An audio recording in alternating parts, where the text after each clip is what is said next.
Hey guys, Kelsey Smith here with Smith's Ridge Micro Dairy. I have been just noticing how the movement of getting a family milk cow is just really continues to grow.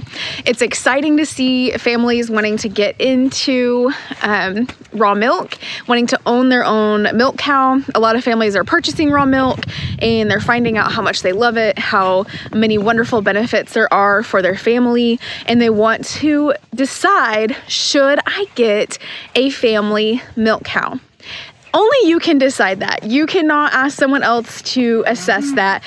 But I wanted to give you guys just some thoughts and considerations for what you might want to think about or have in mind if you are thinking about getting a family milk cow. There are a number of considerations on just your ability to care for this powerhouse of an animal. We're thawing out here in Northwest Arkansas. You can hear the donkey hollering at me. It's almost time for afternoon feeding, so we're thawing out here in Northwest Arkansas. We've been dealing with some negative temperatures this week, and this brings me to my first point, or my first consideration that you'll want to think of. Before I dive into that though, if you would, please subscribe to my channel. I'm hoping to get to 1,000 subscribers as of the recording of this video. We're getting really close, so please take a moment to subscribe.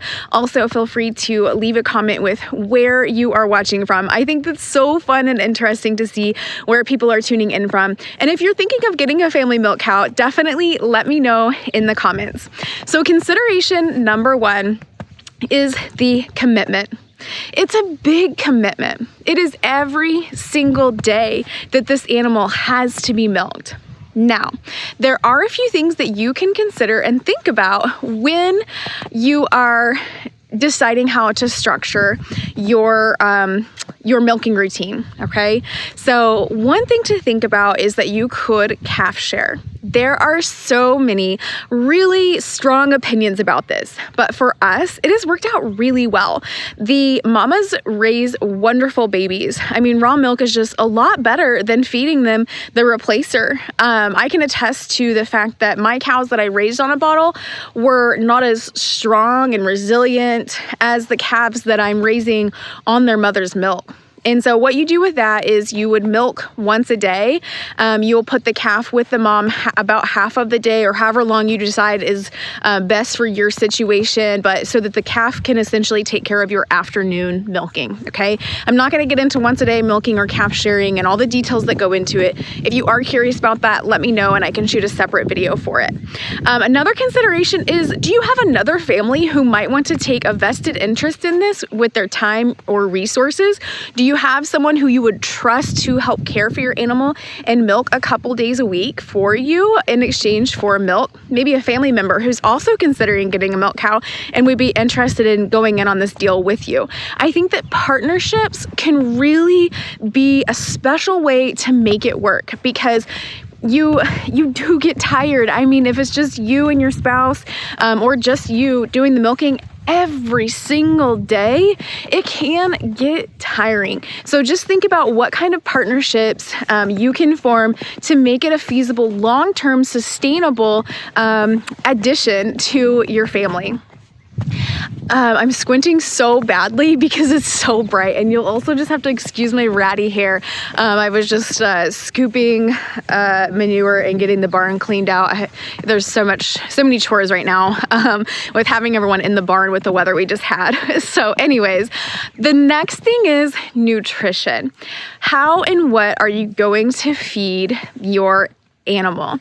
These are powerhouse animals, and while there is a movement for grass-fed cows, grass-fed milk, I would rather see a well-fed cow than a starving cow that's labeled grass-fed. You guys, grass-fed is just a little bit of a label right now. It's very trendy, and it has its benefits, but it takes very careful management to be able to do it successfully in a way that your cow can be set up for success and get the nutrition that she needs. Okay, so part of this time that this lactating cow is also going to be growing a baby. Can you imagine a nursing mom who is also pregnant only eating salad to get her nutritional needs? That's probably just not sufficient. They need a lot of protein. So it's important to consider where you're getting your hay, where you're getting your minerals. You want to have a good quality loose mineral for her, as well as feed. If you're going to be feeding feed, maybe you just decide you can still be grass fed and just feed her some alfalfa pellets, but do some research on nutrition. And it took me a long time to get to a point where I was really happy with the condition that all of my girls are in. And it just takes some learning and some adjusting. And so definitely do not wait until after you have the cow to figure out where you're going to be getting your quality hay and feed. Okay. The next thing that you will want to consider is what your facility or your setup is like. It doesn't have to be fancy, okay? It doesn't need to be, while we all have our hopes and dreams, and I'm working on some exciting things for our setup, and I hope that I can share what our future setup is going to be like, so that other people can kind of mimic that, because I have a hard time finding examples of what I'm really wanting to do and what I'm aspiring to do with our place, our micro dairy. But you will want to consider an awning or a place that she can get out of the wind, a place where you can milk out of the rain and out of the wind. Okay, it is not fun. I have been in a situation where, well, not completely, but almost. Anyways, it is not fun to think or to have to milk out in the rain or out in the weather. Okay, you want a place out of the wind, even if it's a very simple structure, to block the north wind and to get out of the muck.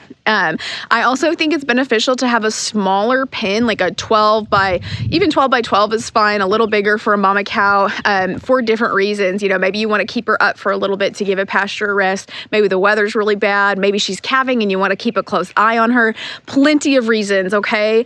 And so just consider your pasture setup as well as your barn facility. Again, it doesn't have to be fancy.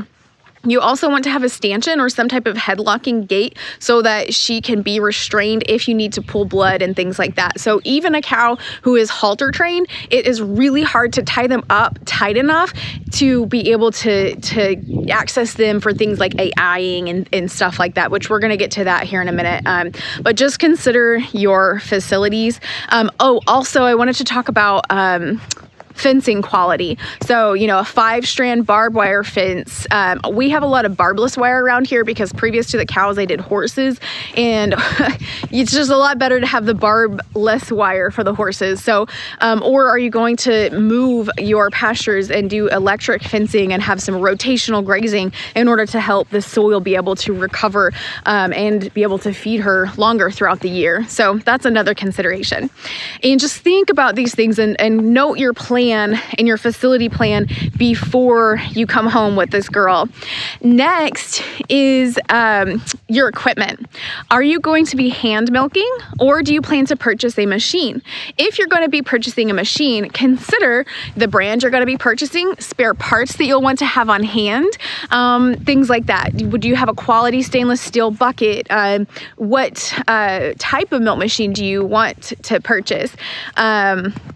Things like that. So consider that type of equipment along with the supplies. So I've kind of got that in a separate category because there are a lot of small supplies such as your filters, your jars, your iodine, your wipes to help keep her udder nice and clean after you dip her teats with iodine.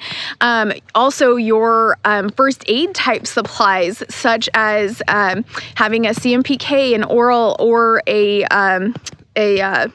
bolus on hand, or also just having some emergency type items in your kit to be able to treat laceration or bloat, things like that. So you'll want to consider the equipment and the supplies.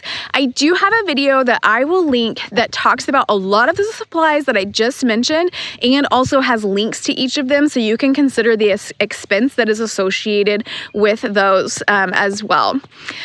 The last thing here that I think is maybe the most important is the network that you have around you. I am very fortunate to have my family as a resource. My grandparents dairied from the 70s through 2022, and so they've been a wealth of knowledge, and that's also where most of our cows came from, was their kind of dispersal sale at the end of their commercial production. And then my neighbor, he dairied for 20 years. And so when I have questions or problems, I call them, I text them. And interestingly enough, there have been times when both of them are like, yeah, I've never seen that before. So I'm like, oh, great. You guys have been dairying for 50 years. And here I've got a situation or 70 years comprehensively. And here I've got a situation that you guys haven't seen. That's great. But I think it's because we operate in a much different scale. And it's a very different type of dairying. However, their knowledge is just an amazing resource. But maybe you don't have those people around you, but maybe you can find them. Find someone else who's doing raw milk. They don't have to live in the same state as you, but to consider, what your resources are. With that, this is key, okay? This is very, very key, and that is to be able to have a plan to breed her back. Do you have a bull that you have access to? You don't have to breed her back to a dairy bull. You can choose a beef bull and have a nice mixed calf, maybe raise your own beef if that's up your alley, or sell the calf in the future. And so that's an option. Do you have a bull that you can put her with or lease? The other thing is, if you're putting her with a bull, how will you get her up to milk her? Then it's AIing. So that's another option, and that's what we do here. Do you have access to an AI technician, or maybe a veterinarian who's trained in AI and can perform that for you? Will you be AIing her with a natural cycle, or will you be syncing her up in order to be able to get an AI tech out? I'm very fortunate to have had AI equipment passed down to me from my grandparents, and I've also been learning that technique. I've been trained in it as well. You can go to a class and get trained. And I'm still learning. It's quite a kind of just a different experience, because there's a bit of a feel to it, a knack for it, but it is possible to learn how to do it yourself. And so consider how you're going to get her bred back. This girl does not need to stay in milk for 2 years, okay? Because by the end of it, you're hardly going to be getting any milk at all. So consider getting her bred back. Generally, that happens about 3 months, or you want that to happen about 3 months, 2 to 3 months after she calved, so that you get her bred back. You'll dry her off 2 months, about 8 weeks, before her next calf. So she'll have a nice break before she has another baby for you and brings her back into milk. Generally, so if, say, you purchased a heifer, she would probably go up in production the next lactation. That's not a guarantee, but oftentimes does happen. And I think that many people don't think about their plan for getting them bred back before they get started. And it really is, I would say, one of the bigger challenges of having just like one cow. Oftentimes bulls there's a reason to not have a bull on your property. If you've got beef cows and you've got a bull running with them, well, you are fortunate. So hopefully you guys can think through these types of details before making that decision for your family. Okay, I kind of went on there about AIing and breeding back, but I wanted to add the importance of developing a relationship with a great veterinarian. I would highly recommend that you connect with local dairy farmers or even small-scale producers and find out who they're using. It is important that this person has some dairy experience, if that's possible. If not, any large animal vet will probably do, but it definitely helps to have someone who's gained experience with dairy cows, because they're just a different animal. I mean, if you are are mainly working with horses and you're trying to troubleshoot an issue with a dairy cow, it's just a little bit of a different ballpark. So highly recommend to find someone, a veterinarian with dairy experience. And I think that those partnerships will really go a long way in helping you have a successful experience with owning a family milk cow. I will say that milking a cow is just so rewarding. I still just get so amazed at just bringing in these buckets of raw milk. It's just so nutritious and such an incredible food product that provides so much nutrition. You can utilize it in so many different ways to make so many different things.